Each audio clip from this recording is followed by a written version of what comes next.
Honoree is Florence G. SHUTSY-REYNOLDS. What I've learned about Florence is a very unique lady. First of all, among the 10 that we've honored today, she's the only one that was a Dunbar Township graduate. She graduated in 1940. Also unique because she received training early on to fly an airplane at CONNELLSVILLE Airport. Then in 1943, she joined an organization called the WASPs, Women's Air Force Service Pilots. She received her training in Sweetwater, Texas, volunteered for hazardous and non-hazardous duty during World War II in cases where male pilots were not available. One of only 1,100 women across the United States of America to serve in the WASP. Unfortunately, at that time, America had a lot of growing to do. Women weren't given the recognition that they truly deserved. The WASPs were not given military status. It wasn't until 1977, under the Carter administration, that finally the WASPs were given that status. And then in 2010, under the Obama administration, Florence, along with the other WASP members, were presented with congressional gold medals for their service during the Second World War. Being the unique person that she is, she contributed her gold medal to the Connellsville Historical Society.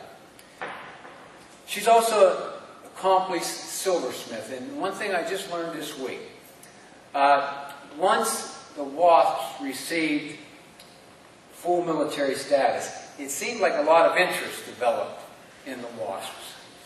And I learned that stores were started, and Florence was right in the middle of it because she, being a silversmith and a jewelry maker, started to make replicas of the original WASP wings and other items that the WASPs had worn.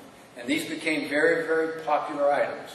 And a gentleman that wrote the article that I had read, he called himself a WASP kid.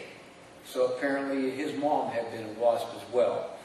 But we're very, very proud to have with us a unique lady, Florence G. SHUTSY-REYNOLDS, who's lived a remarkable life. Proud to have her.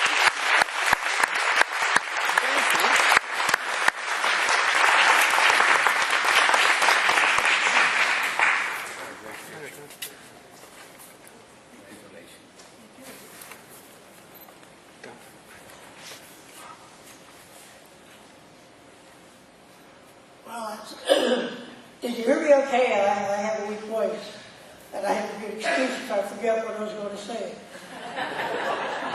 Hey, it's not every day you turn 88, should I?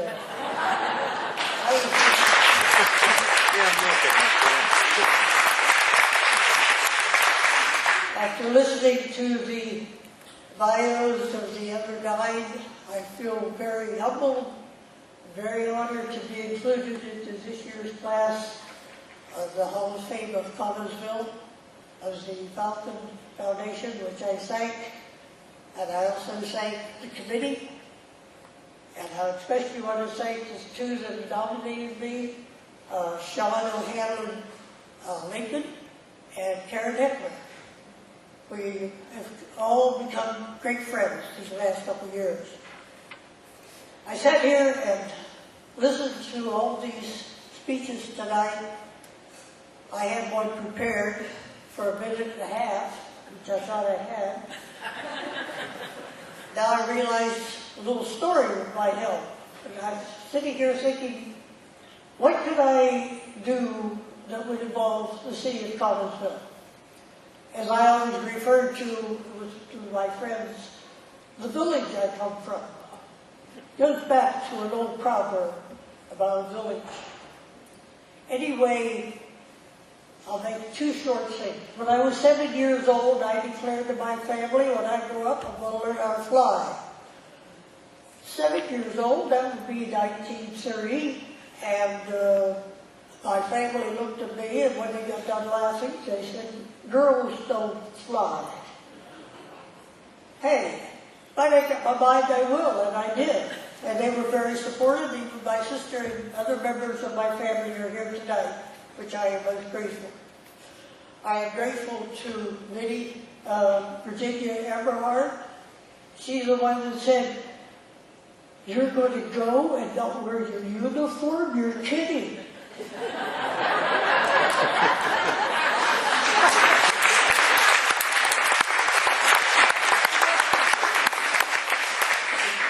I really didn't plan to wear it. She said, "You will? I will." And I thought, well, I don't have to figure out what we're going to wear, do I? Really. There was a story that I will, do I have the time? After the war, I went to Pittsburgh and picked up a couple of additional ratings on my aviation certificate. And they decided to give a seaplane certificate. I was in Venice at the time, went down to the river, got checked out, and I thought, oh, that's pretty good stuff. I'm going to fly on the river. I think I'll fly up to Connellsville. Hey, I'll give them a film. They don't have any seaplanes up there. So I did, and I circled around Connellsville, and I looked down at the river, and I said, why not? The bridge at that time was that archwork of steel. So I made a pass over, came down, dropped in, took a look at the river, see what was, how it was going to be, and circled around and came back. Found out later that the St. Rita's Church, which is located right on the river, Father DeVivo was having confession that day. Somebody ran into the church and said, Father, you have to come out here. The plane is in trouble. It's going to crash. The Father DeVivo come out, and I understand he gave a real nice prayer service, and I did laugh. Never heard about that story until much later. I feel it has been a privilege and an honor to have served. We served without the idea of recognition. We waited a long time for it. Women didn't do that sort of thing.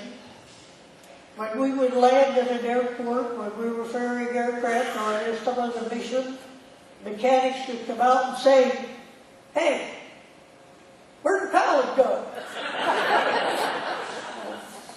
Well, let me tell you, Sergeant, I'm a pilot. Yeah, sure. In other words, Army boots. Anyway, thank you very much. If I missed anybody, I'm sorry.